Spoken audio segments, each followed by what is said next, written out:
Every single night of your life, you disappear. Your eyes close. Your body goes still. And whatever you are, whatever this thing called you actually is, it goes somewhere. Or something happens to it. Or it becomes something else for a few hours. And then you return. And within minutes of returning, you have already forgotten almost everything about where you just were. You have done this thousands of times. You will do it thousands more. And almost no one has ever told you what is actually happening when it occurs. You asked me today about dreams, why we forget them, why we have them at all, whether they can help you connect to the ultimate consciousness we have been talking about throughout this series, where the soul actually goes during sleep, and what it means when you remember a dream clearly enough that it stays with you for days. These are not small questions. Every ancient civilization that has ever existed on this planet treated the dream state as one of the most important dimensions of human experience. Entire systems of knowledge were built around it. Temples were constructed specifically for sleeping in, so that the gods could communicate through dreams. Prophets received their most important messages not while awake, but while asleep. The oldest spiritual traditions on earth treated the nightly journey of the soul as sacred, as informative, and as a genuine bridge between the physical world and the dimensions of reality that physical eyes cannot see. Modern science reduced all of that to neurological noise, random firings of a brain processing the day's events, and in doing so, threw away one of the most powerful tools for genuine self-understanding and genuine connection with the source that a human being possesses. Today we are taking it back. All of it. The full truth about what happens when you close your eyes. You asked what happens to your body and your soul when you sleep. Let me answer both parts of that separately because they are very different things. What happens to the body during sleep is something science has documented extensively. The body repairs itself. Growth hormones are released. Cellular damage is addressed. The immune system strengthens. The brain consolidates memory, moving important information from short-term storage into long-term storage and discarding what it has assessed as unnecessary. The nervous system regulates itself. The stress hormones that accumulate during the day are processed and reduced. Sleep is not rest in the passive sense. Sleep is the most active repair and maintenance process the body undergoes. A person who consistently does not sleep does not just become tired, they begin to deteriorate at a cellular level. Their immune system fails. Their cognition breaks down. Their emotional regulation collapses. A human being can survive longer without food than without sleep. The body treats sleep as more essential than eating. That alone should tell you that what happens during sleep is not trivial. But the body is only one part of what you are. And the soul is doing something entirely different. What the soul does during sleep. In every genuine spiritual tradition that has looked at this question with depth and seriousness, the answer is consistent. During sleep, the soul partially withdraws from the physical body. Not completely. A thread of connection remains. This is why you can be woken from sleep and immediately return to physical awareness, rather than being lost in whatever space the soul was occupying. But the soul during sleep is no longer fully anchored in the physical dimension in the way it is during waking hours. Think of it as the soul loosening its grip on the physical vehicle for a few hours every night. The body continues its maintenance functions. The soul moves into a different dimension of experience. And in that loosened state, things become possible that are not possible during waking hours. The soul during sleep can access levels of its own awareness that the noise and the demands of physical life make inaccessible while awake. It can process experiences at a depth that the waking mind cannot reach. It can encounter other souls, including souls who are no longer in physical bodies. It can receive information from dimensions of reality that the physical senses cannot detect. And it can, in its deepest states of sleep, touch the source itself in a way that is more direct than almost anything available to the waking consciousness. This is not mythology. This is the consistent report of human beings across every culture and every era who have looked at this question honestly. The soul during sleep is not unconscious. It is differently conscious. And what it experiences in that different consciousness is what we call dreams. You asked why we dream, and the honest answer is that dreaming serves multiple purposes simultaneously, not one, multiple. And understanding all of them changes how you relate to your dream life completely. Purpose 1. Processing what the waking mind could not finish. The first purpose of dreaming is processing. The waking mind encounters an enormous amount of experience every day. emotions that were felt but not fully expressed, conflicts that were encountered but not resolved, fears that arose and were suppressed because the moment required you to function, grief that began but had to be set aside because life kept moving. All of this accumulates, and the waking mind, occupied with the demands of physical life, cannot always process it fully in real time. Sleep and the dream state give the deeper mind the space and the freedom to finish the processing that waking life interrupted. This is why after a night of vivid dreams following a difficult emotional day, you often wake up feeling lighter, clearer, more resolved. Something was worked through while you slept, not by you consciously, by the deeper intelligence that runs far more of your inner life than you realize. This is also why people who are going through intense emotional periods, grief, major life transitions, deep fear, often dream more vividly and more frequently during those periods. The processing demand is higher. The dream activity increases to meet it. Purpose 2. Communication from the deeper self. The second purpose of dreaming is communication, and this is where it becomes extraordinary. The deeper self, the soul, the part of you that is directly connected to the source, has things to tell you. Understandings it has reached, warnings about directions you are heading, confirmations of things you are uncertain about, answers to questions your waking mind has been circling without resolution. But the deeper self cannot communicate easily through the waking mind, because the waking mind is too loud, too busy, too occupied with the surface demands of daily life.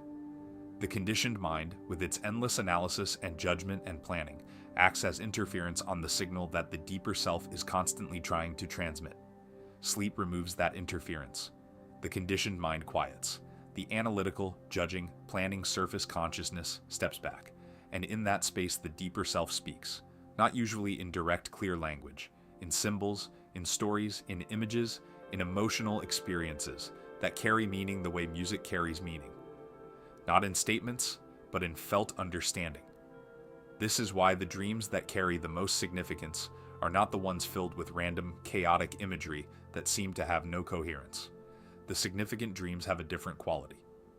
They feel real in a way ordinary dreams do not. They carry an emotional weight that persists after waking. They leave you with the knowing that you cannot fully articulate, but that is unmistakably present. These are the dreams where the deeper self has genuinely broken through the surface and delivered something important. Purpose 3.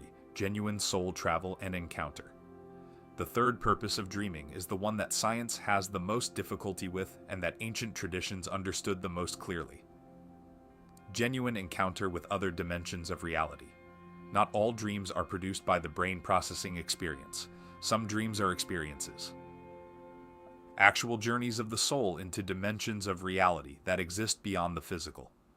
Actual encounters with other conscious beings. Actual visits to places that have independent existence outside the dreamer's mind. How do you tell the difference between an ordinary processing dream and a genuine soul travel experience? The quality is entirely different. Soul travel dreams have a solidity, a consistency, a realness that processing dreams lack. The colors are more vivid than waking life, not less.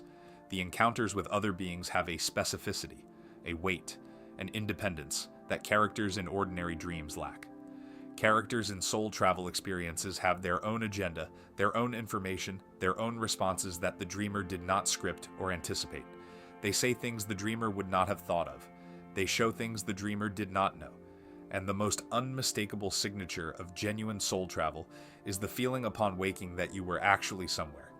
Not that you imagined something, that you went somewhere and came back, and the coming back feels like a return from a real place, not the dissolving of an imagination. You asked why we forget our dreams, and this is one of the most interesting questions in this entire conversation, because the answer reveals something important about the relationship between the waking self and the dreaming self. The forgetting of dreams is not a malfunction.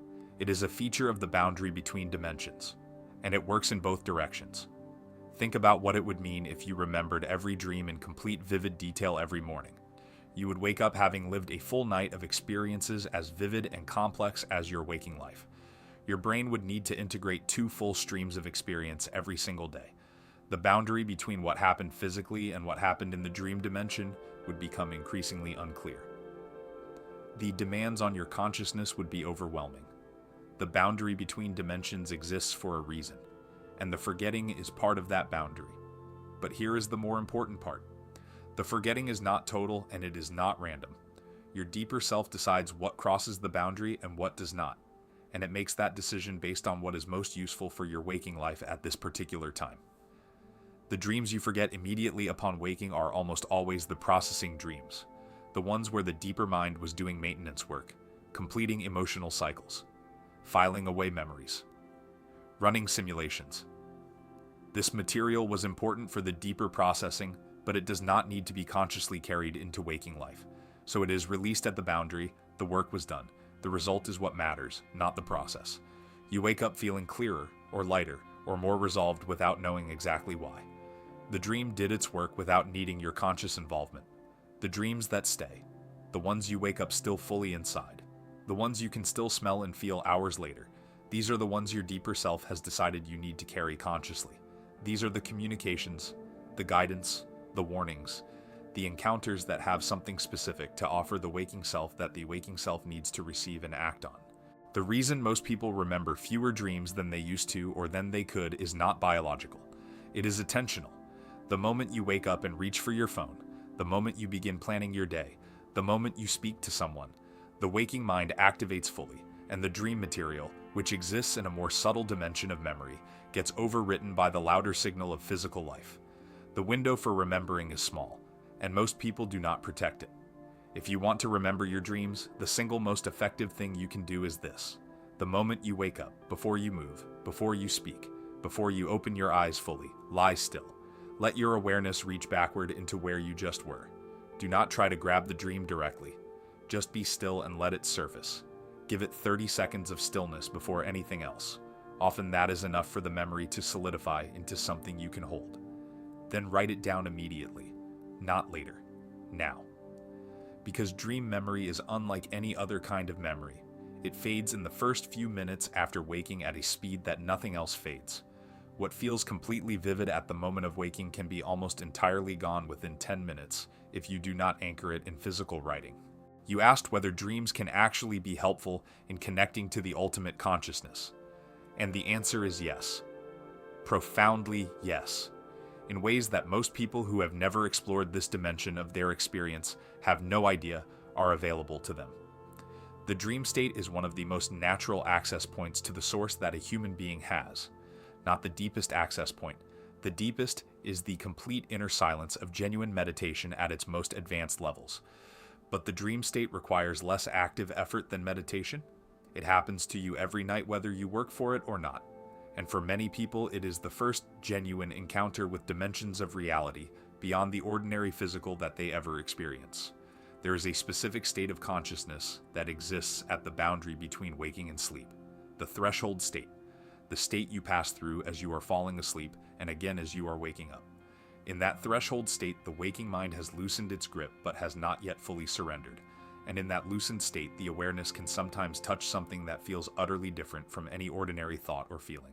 A quality of presence, a sense of expansion, a brief but unmistakable contact with something vast. Many people have had this experience and dismissed it as the edge of a dream, a half-formed imagination. It was not. That was the soul beginning to move out of its anchor in the physical dimension. That was the boundary thinning. And what was felt in that thinning was the source itself, briefly and directly available in a way that the fully awake conditioned mind usually prevents. The dreams that are actually God speaking. Throughout the entire history of human spiritual experience, across every tradition without exception, the dream state has been treated as one of the primary ways the divine communicates with human beings, not because God cannot reach people while they are awake, but because the noise of the waking mind makes it so much harder to receive what is being transmitted. The dream state quiets the interference. In the Bible alone, dreams are the vehicle of divine communication dozens of times. Jacob dreamed of the ladder between heaven and earth. Joseph received his life's direction through dreams and was given the ability to interpret the dreams of others as a direct gift from God. The dreams of Pharaoh that Joseph interpreted were not ordinary processing dreams. They were precise communications about future events that were accurate in every detail. Daniel received interpretations of dreams and visions that revealed information he had no ordinary way of knowing. And Joseph, the husband of Mary, was directed 3 times by a being appearing in a dream to protect Jesus at critical moments in the child's life. These are not presented as coincidences in the text. They are presented as the primary method by which divine communication reached people whose waking minds were not yet quiet enough to receive the same transmission in full consciousness. The dream state was the access point, and it remains one today. The question is not whether the source speaks through dreams. It does. The question is whether you are listening, whether you are treating your dream life with the seriousness it deserves, whether you are creating the conditions that allow genuine dream communication to occur and be remembered. How to use your dream state as a bridge to the source. The most powerful practice I can give you for using dreams as a connection point to the ultimate consciousness is this. In the last few minutes before you fall asleep, before your awareness goes fully under, bring yourself to the threshold state deliberately. Lie still. Breathe slowly. Let your body relax completely. And in that space between waking and sleeping, direct a genuine, sincere intention toward the source within you. Not words necessarily. An intention, a genuine turning of your inner attention toward the depth where the source lives. You can bring a question you have been sitting with. You can bring something you need clarity on. You can simply bring the request to know more, to be shown what you need to see, to be taken wherever the source wants to take you while your body rests. Then release it. Do not hold it tightly. Do not demand a specific response. Just offer it and release it. The way you would drop a stone into deep water and then step back and let the water do what water does. And when you wake, before anything else, lie still and listen to what is already present in your awareness. Sometimes the answer to what you brought the night before is not in a dream you remember. Sometimes it is in the first clear thought that arrives in the threshold state as you are coming back to waking. That thought, arising before the conditioned mind has fully engaged, is often the cleanest and most direct communication you will receive. Over time, as you develop this practice, the quality of your dream life changes. The processing dreams shorten. The genuine communications become more frequent, more clear, more undeniable. Your relationship with the source begins to extend into the night hours as well as the day, and you begin to live with a continuity of connection that is not interrupted by sleep but deepened by it. You asked what importance it has when you remember your dreams and what effect it makes in your life. And I want to answer this from the place of genuine understanding rather than generality. When you remember a dream clearly, something specific happened. Your deeper self judged that the content of that dream was important enough for your waking consciousness to receive. It made a deliberate decision to allow the memory to cross the boundary between the dream state and waking awareness. That decision is not random, it is intentional. And the content that made it across the boundary is worth your serious attention. The effect on your life depends entirely on what you do with what you remember. A remembered dream that is ignored, dismissed as just a dream, or briefly noted and forgotten again, produces no effect. The communication was made. It was received at the threshold, and then it was discarded by a waking mind that did not treat it as the serious communication it was. But a remembered dream that is received with seriousness, sat with, reflected on, and allowed to speak its meaning into your waking awareness, that dream can produce effects that change the direction of a life. Because what comes through in genuine dream communication is not information your waking mind already has. It is information from a level of your own awareness that sees further than your waking mind. It sees patterns in your life that your waking mind is too close to see. It sees the direction you are actually heading rather than the direction you think you are heading. It sees the relationships, the decisions, the internal states that are producing your current reality in ways the waking self cannot always perceive. A dream that shows you running from something you cannot see is not random imagery. It is your deeper self showing you that you are in avoidance of something in your waking life that you have not yet been honest enough to face. The running in the dream is an accurate description of what your energy is doing while you are awake. A dream in which someone you love appears and says something specific to you is not always wish fulfillment, especially if the person who appears says something you would not have thought to want them to say, something unexpected, something that carries a weight and a wisdom that surprises you even in the dream. That kind of appearance is often a genuine communication from the soul of that person, whether they are alive or have passed, reaching you through the one dimension where the barriers between souls are thin enough to allow it. A dream in which you are shown a path, a door, a direction, a choice, is often the deeper self giving you the map for a decision your waking mind has been struggling with. The answer was there before you asked. It just needed the quiet of the dream state to be heard. The effect of taking your dreams seriously accumulates over time into something remarkable. You begin to know yourself at a depth that most people never reach, because you are receiving regular communication from the part of yourself that sees more clearly than the part that runs your waking life. And as you integrate those communications, as you take the guidance and act on it, as you sit with the warnings and make adjustments, as you receive the answers and let them inform your choices, your life begins to align more and more closely with what the deeper self, with what the source within you is actually trying to build through your existence. Your dreams are not noise. They are the most honest communication you will ever receive about who you actually are, where you actually are in your life, and where you actually need to go. They come from the part of you that cannot lie, that has no investment in flattering you or comforting you or telling you what you want to hear. They come from the part of you that loves you enough to show you what is real, that is worth waking up for. Every night you disappear somewhere, and every morning you return with your hands full of something you almost always drop before you have taken 3 steps into your day. Tonight that changes. Before you sleep tonight, lie still for a moment at the threshold. Bring your genuine attention toward the source within you. Bring a question if you have one. Bring a need if you carry one. Or simply bring your willingness to be shown whatever you need to see. Release it, and sleep. When you wake tomorrow, lie still before you move. Before you reach for your phone. Before you speak. Reach backward into where you just were and let what is there surface in your awareness. Give it 30 seconds. Then write down everything you can hold, even fragments, even single images, even a feeling without a story. Write it down. Then sit with it. Ask it what it is trying to tell you, not analytically, with the same kind of inner quiet we have been practicing in this series. Let the meaning surface the way everything genuine surfaces, in its own time, from beneath the surface. Your dream life is one of the most powerful bridges you have to the ultimate consciousness that lives within you.